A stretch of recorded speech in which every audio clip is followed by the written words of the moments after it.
usa ka dakong pangutana angay natong tubagon. Unsa kadako ang atong panginahanglan kang Hesus? How much do we really need Jesus in our life? Do we need Jesus desperately or we need Him once in a while? Kung naatay mga dagkong problema, anatamudangok niya. Ang inatong pamalandungan, do we really need Jesus in our life? Nga naman, di nato ma-determine kung giunsa nato pagtanaw nga itong kaugalingon. The more we feel that we are sinners, the more we feel that we need God o Jesus. O na sila, proportional na sila. Direct proportional. Kung atong ilang atong kagulingon nga makasasala ka, the more we feel Jesus. So, nga naman, ang mga makasasala lang ang nanginahanglan kang Jesus. Only the sick needs a doctor. Kung you feel that you are not sick, hindi ka kinahanglan ng doktor. Di ba? Nung ato makawas doktor nga wa mo kay gibati sa lawas. Pero kung ano na kay gibati, muduol ka, mangonsulta ka. Nga nang atong relasyon sa Ginoo. If we feel we are righteous, if we feel we are not sinners, okay naman ko. Nga naman, hinimbahon man ko. Sigtambong ako mga seminars, member ko sa mga religious organizations, o nagserbisyo ko sa simbahan. I'm okay. Nga panghuna-huna. Muabot sa atong pa. Ingon lang pari, pari mako, pinanglan ba ko doon sa Ginoo? Nga, kada-adlaw mo ko magmisa. That is a temptation. Temptation na sa matag usak ka nato. Okay naman ko. Okay? Are you okay really? Do we need God's mercy? Sa akong obserbasyon din kay guest priest naman ko sa BDR, wala kong confession. My impression, people go to confession not because they need God's mercy. Naiuban din na regular kayo, every week mangumpisal. Monthly mangumpisal. Pero tanaw ninyo ang the way they confess, more about routine lang. Wala sense of urgency. Wala sense of kanang mangumpisal ko kay nanginanglan ko sa kaluoy sa Ginoo sa iyang pag. Mangumpisal ko kay gusto kong pasayloon sa akong mga sala. We go to confession, murag routine to para wag tang ni akong guilt feeling.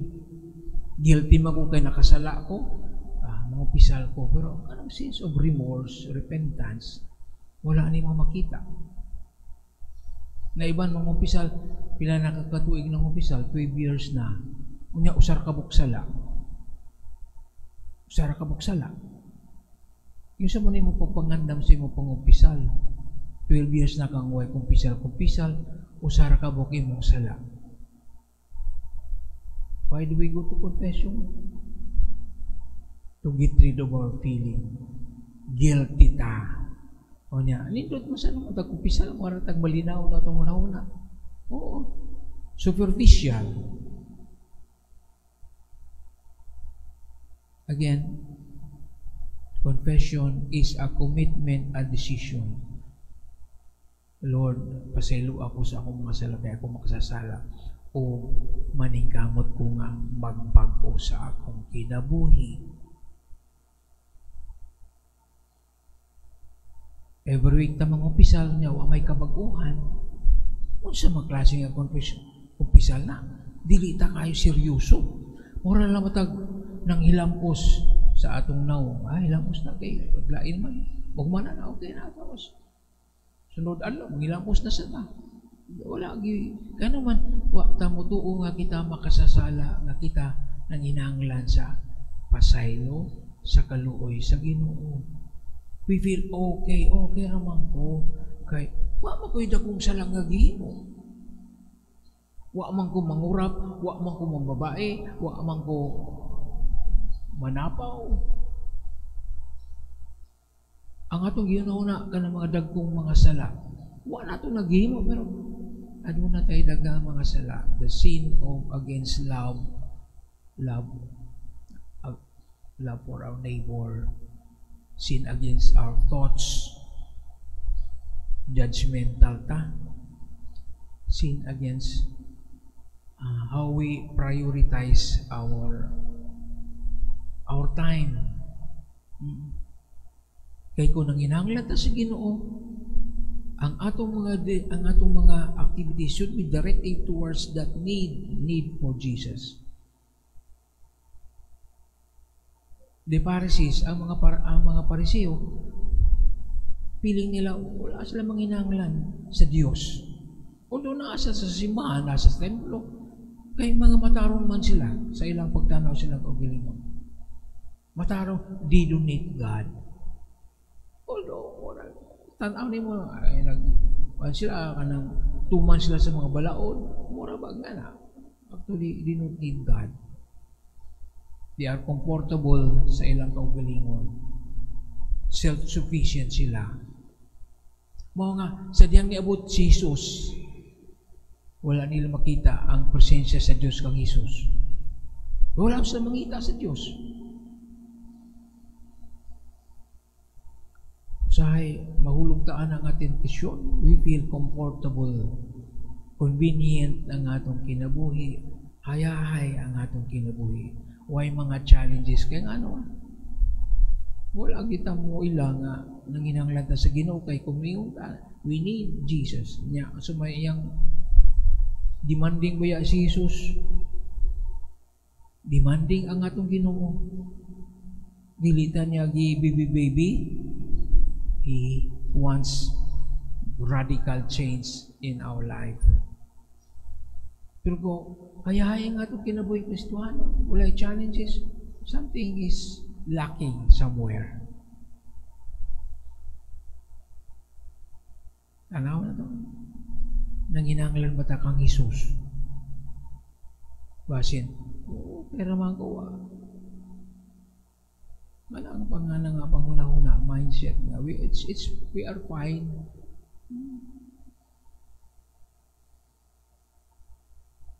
Kay mo lagi na daghan kag mga rason.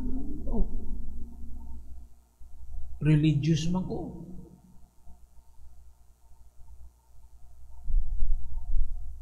Nagtuman ko sa mga obligasyon sa atong simbahan. Following the rules, mo nagihimo sa mga Pariseo. But do we really need God's mercy because we feel we are sinners, we are unworthy servants?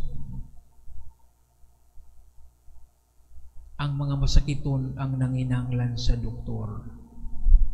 Kung feeling nato watay sakit, watay sala, we don't need Jesus. Muna yung ngayon itong pamalandungan. Ay dako kayo na nga tentasyon sa atong kinabuhi.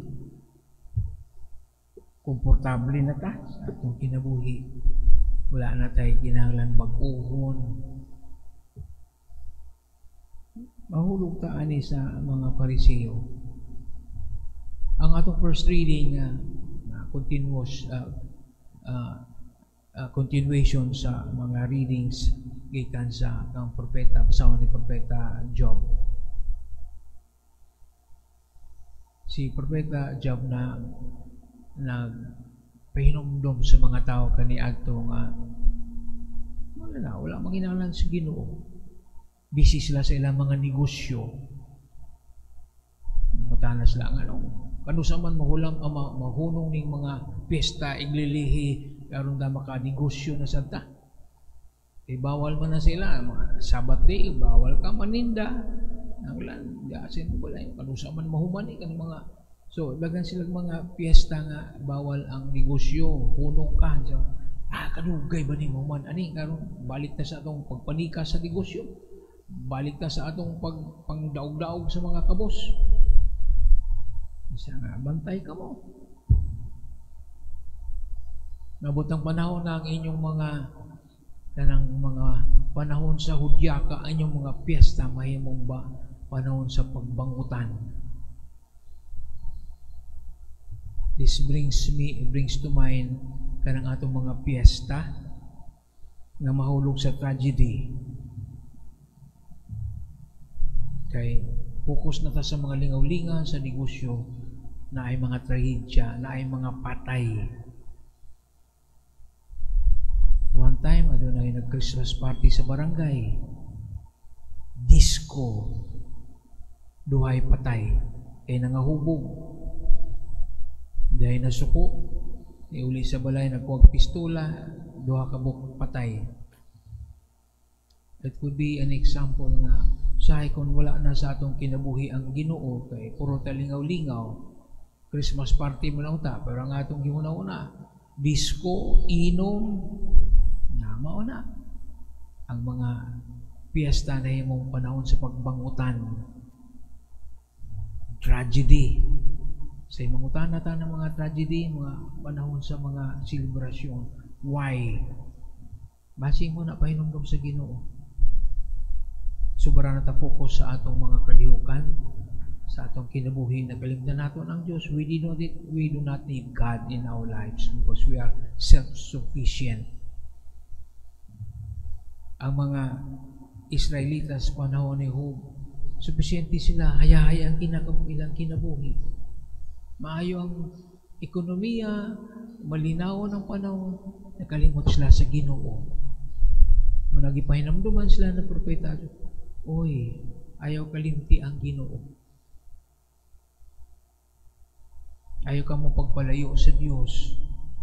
Ay kanang inyong kahayahay, kaharuhay, maabot na, may mo ng disaster. Pahinumdum lang ka na itong tanan, kaya misan kung mahayahay na itong kinabuhi, dagko na itong kita, kwarta, okay, atong pamilya, malinaon sa problema na kalimutan sa Ginoo, we drift away from God. Kaya na focus ta sa atong sa kahilayan, focus ta sa mga material nga butang, imbis na atong ilhon nga nang inanglan ta sa Ginoo. We are sinners and we need God's forgiveness.